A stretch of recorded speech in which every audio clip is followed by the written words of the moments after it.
Elira stands in the center of the silent, judging court, her hands trembling not from fear, but from an icy fire coursing through her veins.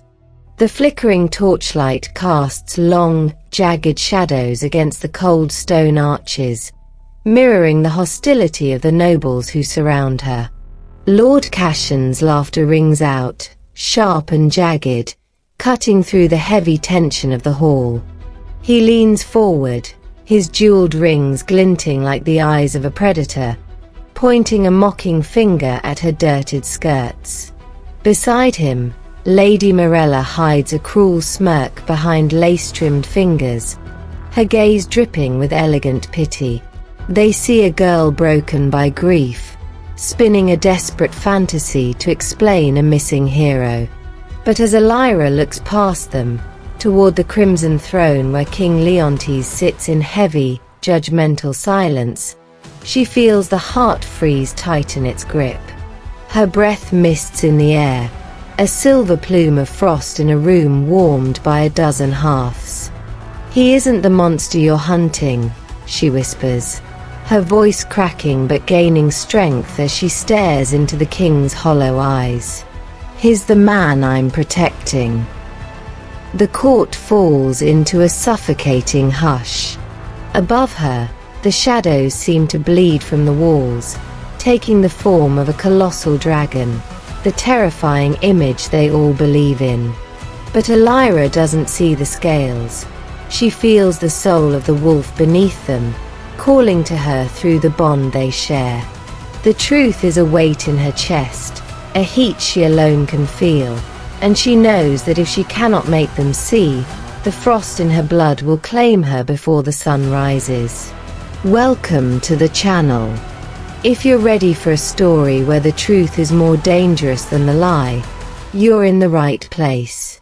Make sure to subscribe to Bound to the Alpha, like this video, and share it with your fellow fantasy lovers.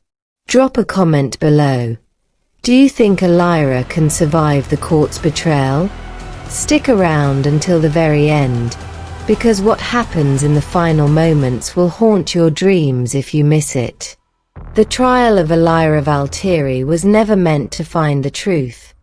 It was designed to bury it under the weight of royal laughter. As she stood before the high dais, Lady Mirella stepped forward, the silk of her gown hissing against the stone like a serpent. She reached out, dabbing at a non-existent tear with a lace handkerchief. "Poor, sweet Elira," Mirella cooed, her voice dripping with a venomous pity that cut deeper than any blade. "To be so consumed by grief that you see your fiancé in the very monster that surely devoured him. It is a mercy to let you go." Behind her, the scratch of a quill on parchment sounded like a death knell. King Leontis did not look up, his face a mask of cold granite as he signed the decree that would strip Elira of her lineage, her title, and her protection. He was erasing her existence with a single stroke of ink. But as the king pressed his seal into the wax, a sudden, unnatural cold swept through the hall. Elira gasped, her chest tightening as a silver mist escaped her lips. In a room roaring with hearth fires, her breath was visible, a ghostly trail of frost. The heart freeze had begun. Far beyond the palace walls, in the dark hollows of the world, Raviel was screaming for her through their fractured bond. The court continued to mock her, unaware that the girl they were casting out was the only thing holding back the storm. The royal seal had been broken, and with it, the only life Elira had ever known. But as she retreated into the dim, dust-choked corners of Raviel's private study, she wasn't looking for comfort. She was looking for a reason.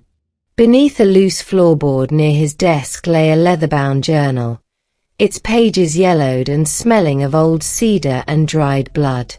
She expected to find tactical notes or love letters. Instead, she found a confession that shattered the foundation of the kingdom's history. Her fingers trembled as she traced Raviel's hurried script. His family, the House of Draconis, had never been the legendary dragon slayers the tapestries claimed. They were something far older, werewolf guardians, the true protectors of the realm's spiritual borders. The dragon scales they wore weren't trophies of war. They were a living curse, a biological prison grafted onto their skin by an ancient king who feared the power of the wolf. The monsters the court mocked were actually heroes trapped in skins of fire, forced to play the part of the villain so the world would never see the noble guardians beneath. As Elira read, the cold in her marrow flared into a localized heat. She wasn't just in love with a warrior. She was the only one who knew that the beast the kingdom was currently hunting was their last true protector.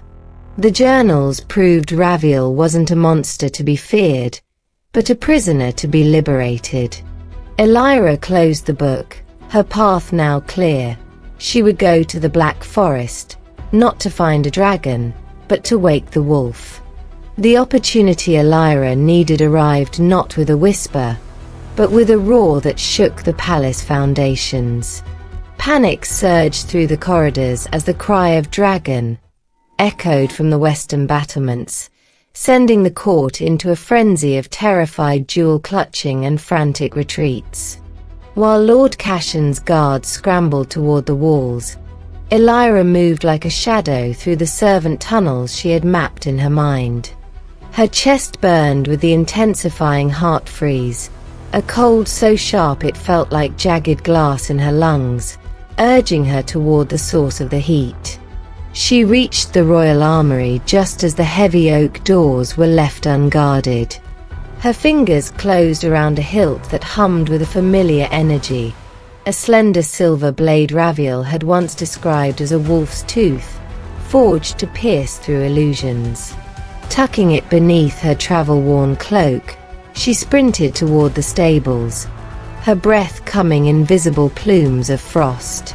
In the chaos of the courtyard, she claimed a midnight black stallion, the beast sensing her desperation and rearing against its lead. As she swung into the saddle, she caught sight of Lord Cassian's personal retinue turning back, their eyes widening as they recognized the mad bride fleeing the gates. "Stop her!" Cassian's voice drifted over the alarm bells. But there, a flickering warmth in the dark. But as she crossed the threshold of the woods, she realized she wasn't the only one following his trail. Snap! The sound of a breaking branch wasn't the heavy footfall of a beast, but the unmistakable click of a crossbow being cocked. From the dense undergrowth, the king's dragon hunters emerged like ghosts, their armor blackened to avoid reflection and their faces hidden behind iron grates. They weren't here to find a man or even to witness a miracle. They were here for a trophy. They moved with a silent, practiced lethality, fanning out to encircle her. "The king wants the girl returned," and the monster's head mounted. A voice rasped from the shadows, not Raviel's voice, but the captain of the hunters. They didn't fear the dragon, they craved the glory of its death. Elira gripped the hilt of the silver blade, the metal humming against her palm. She was being hunted by the very kingdom she had sought to protect, and the man she loved was now a target in a game of blood. Under the shadow of the Black Forest, the hunters had become the monsters, and Elira was the only shield Raviel had left. The forest floor shuddered beneath the weight of something immense, a rhythmic thrumming that vibrated through Elira's very marrow. She pushed through a screen of blackened ferns into a scorched clearing, and there he was. The dragon was a nightmare of obsidian and molten gold, its massive tail lashing out to shatter ancient oaks as if they were nothing more than dry kindling. It threw its head back, a gout of white-hot flame erupting from its maw, but the sound that followed wasn't a roar. It was a distorted, agonized sob that tore through Elira's heart. The heart freeze in her chest flared into a blinding agony of cold, a magnetic pull that drew her toward the center of the destruction. As she watched the beast's eyes, burning like dying stars, she realized with a jolt of horror that there was no consciousness behind them. The dragon wasn't Raviel. It was a cage. The scales weren't armor, they were iron bars. This was the dragon's shell, a mindless, biological prison designed to consume the man within until nothing remained but a weapon of war. Raviel was in there, drowning in a sea of primitive rage and suffocating heat, his soul flickering like a candle in a hurricane. To the king's hunters, this was a monster to be slain for glory. To Elira, it was a tomb. She stepped into the clearing, the silver blade heavy in her hand, knowing she had to shatter the shell before it finished the job of erasing the man she loved. The sky above the black forest bled from a bruised purple into the deep, silver-veined ink of night. As the first sliver of the full moon crested the jagged tree line, the creature in the clearing began to scream. It was a sound of tectonic plates grinding together, a roar of draconic fury that splintered into the agonizing howl of a dying man. The dragon's obsidian scales began to ripple and crack, glowing with an internal heat that turned the surrounding mud into steam. Elira knew the lunar cycle was Raviel's only hope, the celestial trigger that would force the wolf to fight its way out of the dragon's hide. She stepped forward, her skin crawling as the heart freeze in her chest hummed in violent resonance with the beast. Every instinct screamed at her to run as the dragon thrashed, its massive tail carving trenches into the earth, but she surged into the heat. She dodged a gout of white-hot flame, the smell of singed cloak filling her senses, until she was mere inches from the beast's heaving chest.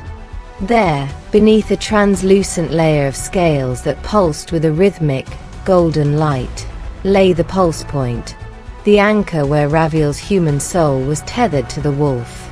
With a desperate cry, Elira reached out, her frozen fingers pressing firmly against the scorching skin. The moment her skin touched his, the forest went silent, the dragon's thrashing ceased, and a surge of primal heat flooded her veins, shattering the ice in her heart. The forest held its breath as the contact between Elira's frozen skin and the dragon's molten core sparked a violent reaction. Beneath her palms, the obsidian scales didn't just crack, they began to shudder and fall, dissolving into a mist of grey ash that swirled upward toward the moon. The suffocating heat of the dragon's fire receded, replaced by a deep, ancient warmth that hummed with a heartbeat Elira recognized as her own. As the draconic shell died away, a new form emerged from the ruins. Massive, powerful, and covered in thick, silver-tipped fur that shimmered like starlight.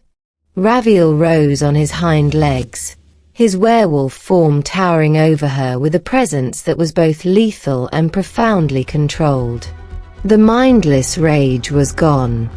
When he looked down at her, his eyes were no longer burning embers, but a piercing, intelligent amber, the eyes of the man who had promised to love her across lifetimes.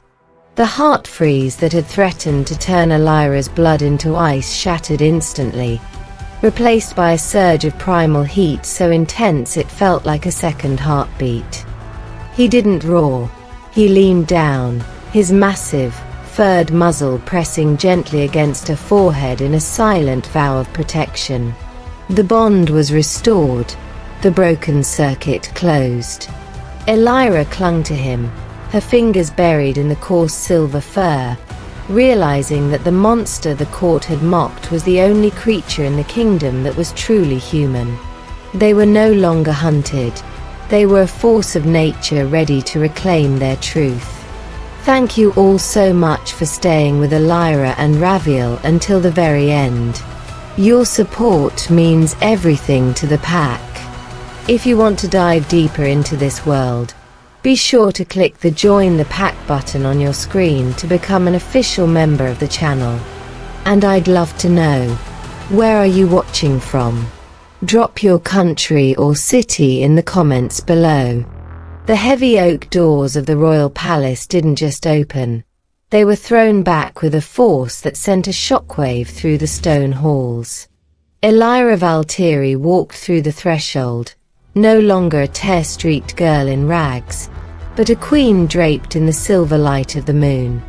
At her side, the massive, silver-furred form of Raviel Draconis moved with a lethal grace, his amber eyes scanning the room with a terrifying intelligence. The court, once a sea of mockery and jeweled arrogance, went deathly still. Lord Cassian's wine glass shattered against the floor, and Lady Mirella's face turned the color of ash as she collapsed into a frantic, silent prayer. Elira did not stop at the center of the room. She did not wait for the king's permission. She ascended the dais, her boots clicking rhythmically against the stone, until she stood directly before King Leontis. The king's hand trembled on the arm of his throne, his gaze darting from the girl he had exiled to the towering werewolf that stood protectively at her heel. "I did not come to ask for my name back," Elira said, her voice a calm, resonant bell that commanded the very air. "I came to take what is mine." As Raviel let out a low, vibrating growl that shook the marrow of every noble present, King Leontis stood and backed away, his crown slipping unnoticed to the floor. Elira took the seat, her hand resting on Raviel's silver fur, as the mockery of the court finally turned into absolute, shivering terror. The age of the dragon's lie was over. The reign of the wolf had begun.